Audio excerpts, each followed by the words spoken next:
think most of you know that a number of years ago I was stationed at a high school and parish in Miami, Florida. And when I was down there, it was an opportunity for this, Irish Catholic kid from the Catskill Mountains to come in contact with a good range of cultures. Not only the Cuban and Cuban-American culture, but also in particular the Haitian culture. Wonderful group of people. And one evening I was at the parish church, and there was a gathering going on, so I just kind of came over to the side and was observing. And there were maybe 300-400 Haitians there. They were all sitting and talking and so forth. And at one point, this little old priest, dressed in a white alb and a stole, came in, and he kind of meandered a little bit into the front of the church. And he got to the front of the church, and he said, "Where is the church?" And somebody in the congregation stood up and said, "We are the church." And he looked shocked. He goes, "Who is the church?" And the whole congregation jumped up and said, "We are." And the steel drums began to play. And it was like, I backed up. What is this? Find out this is a ritual that they're very common with and very comfortable with, and they all know. And I said, wow, that's fantastic. We are the church. In my very vanilla world, we don't do stuff like that. We don't get excited. God doesn't get excited. God's calm, and peaceful, and gentle, and sings music that we like, and, nothing that shakes us up. But this idea of a whole church that jumps up and says, "We are," and responds, what a sense of identity that is. What a sense of ownership. We are the church. And yet that's what the Spirit does to us. We are the church.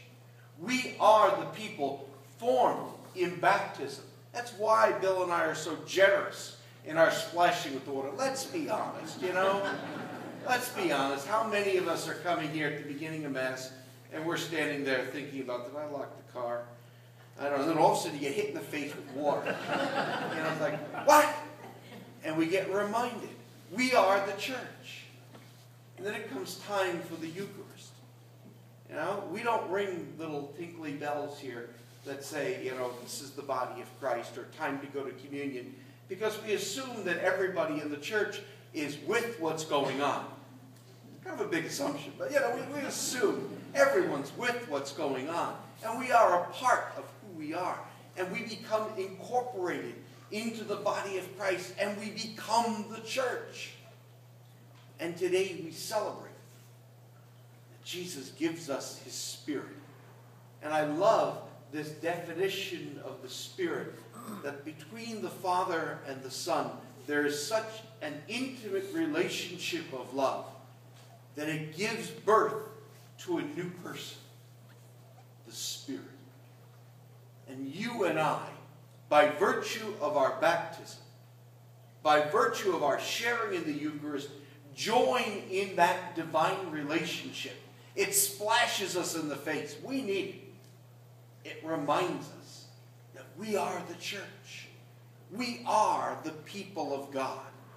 Something that we so often forget. Because very often when we say, well, the church does, and we think of guys in pointy hats roaming around and doing things. Bishops are the church. We are the church. Bishop Ken Untner at a conference once said, any statement about the church is true if you can take out the word church and say we. Any statement about the church is true if you can take out the word church and say we. We do things. We believe.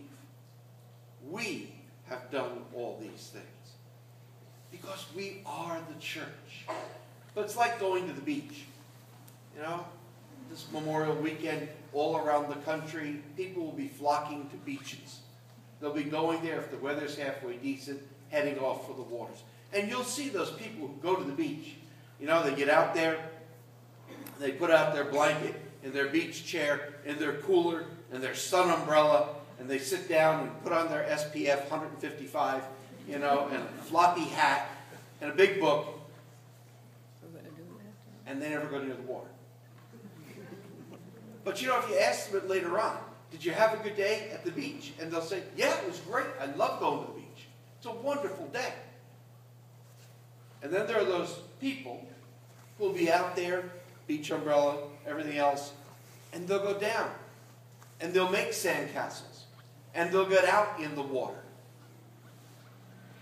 And then there'll be those people who will get out there, stake out their umbrella, and go swimming or surfing. And then there are those people, foolhardy that they be, who will get out there and scuba dive or snorkel and dive below the waters, places where we shouldn't be,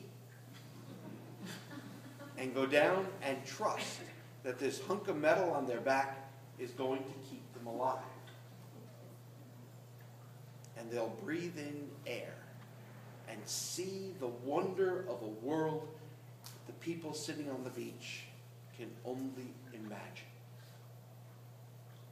And yet, at the end of the day, if you line all those people up and ask them, did you have a good day at the beach? They'll all say yes.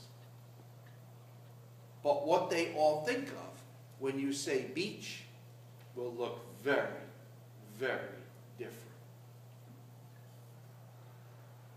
We, by virtue of our baptism, strap on that scuba tank. We breathe the air of the Spirit.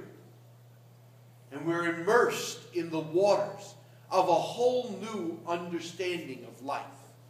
The fact is, even if you walk out of here and never come back to a Catholic church again, your life will never be the same. You will never look at things the same way because you have been immersed in the waters of the Spirit. You have shared in the Eucharist. We have shared in the Eucharist. We have been intimately a part of each other's life and intimately a part of the life of the living God.